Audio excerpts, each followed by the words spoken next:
სახელწოდება ხარაგოულის წარმოშობის შესახებ მრავალი გადმოცემა არსებობს. მათ შორის ერთ-ერთი და ყველაზე გავრცელებულია თქმულება, რომელსაც ნუგზარ ნავადისა და ზაირ აბაშიძის წიგნში ვკითხულობთ. მდინარე ჩხერიმელას ნაპირზე გადიოდა სავაჭრო გზა, რომლითაც ვაჭრები თბილისისაკენ მიეშურებოდნენ, რათა იქ გაეყიდათ საქონელი და იქედან ირანსა და ინდოეთში გადასულიყვნენ.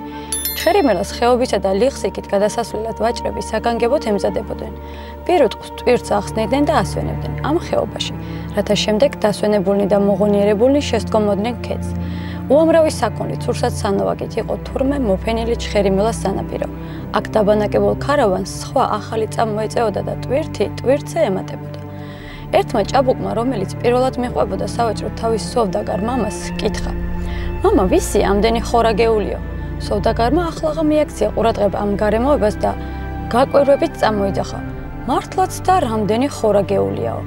ასე დაენათლა ამ ადგილს ხორაგეული.